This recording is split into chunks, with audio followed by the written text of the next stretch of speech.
उद्यापर्यंत आम्ही वाटते व्यापाऱ्यांचे फोन आले आम्ही गदरलो म्हणजे जा म्हणले तुम्ही काहीतरी करा म्हणजे आमचं त्याला काय आम्हाला पुढे येता नाही गेलं हे सुद्धा आम्हाला सुद्धा त्रास व्हायला म्हणजे हे काय म्हणायला लोक आम्हाला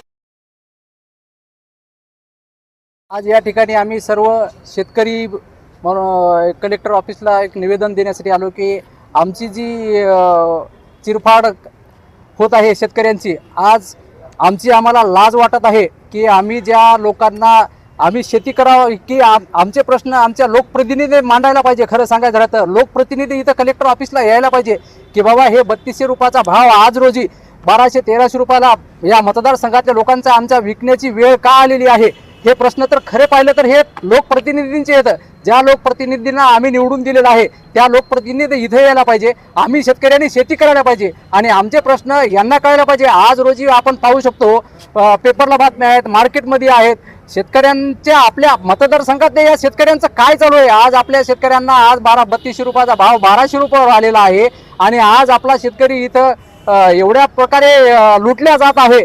हे उघड्या डोळ्यांनी हे राज्यकर्ते कसं काय पाहू शकतात. यांना थोडंफार तरी शेतकऱ्यांची दयामाया येत असेल तर या राज्यकर्त्यांनी, मीडियानी, प्रशासनाने शेतकऱ्यांची ही आमची होणारी लुबाडणूक आहे ती उघड्या डोळ्यांनी पाहावी, हीच आम्ही शेतकऱ्यांना आणि प्रशासनाला विनंती करू शकतो. याच्यापेक्षा आम्ही दुसरं काहीच करू शकत नाही. आता व्यापाऱ्यांतर्फे शेतकऱ्यांची काही फसवणूक वाटते काय?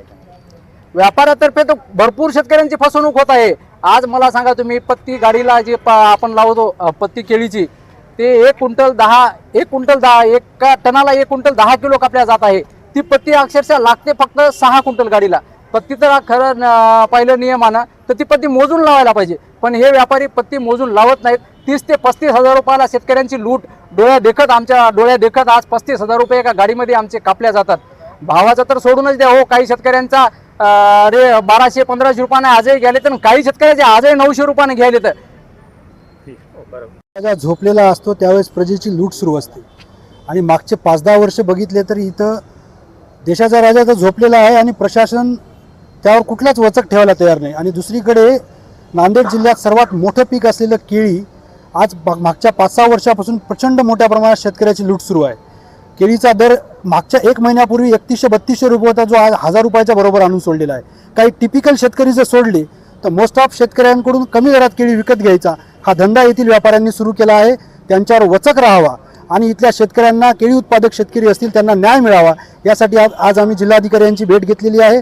पूर्वी जिल्हाधिकाऱ्यांनी काही सूचना केल्या होत्या, ज्याच्यामध्ये टपाल, बीजक इत्यादी खर्च रद्द करण्यात यावा अशा सूचनाही दिल्या होत्या. परंतु इथल्या लुटारू व्यापाऱ्यांनी त्यामध्ये कुठेही बीजक आणि टपाल आहे तो खर्च घ्यायचा बंद केलेला नाही. त्यामुळे शेतकऱ्यांची लूट सुरू आहे. दुसरीकडे पत्तीचा विषय आहे तोही मोठ्या प्रमाणात आहे. एका गाडीमागं 30 ते 35 हजाराची लूट सुरू आहे. हे सगळे विषय घेऊन आज आम्ही कलेक्टर साहेबांना भेटलोत. येत्या काही दिवसात कलेक्टर साहेब यावर्षी मीटिंग बोलवणार आहेत आणि त्यानंतर काहीतरी विशेष असा तोडगा निघेल, एक समिती तयार होईल अशी आमची सर्वांची इच्छा आहे आणि शेतकऱ्यांना न्याय मिळेल. कलेक्टर साहेब सर्वच विषयात पॉझिटिव्ह आहेत आणि इथून पुढेही ते पॉझिटिव्ह राहतील अशी आमची अपेक्षा आहे.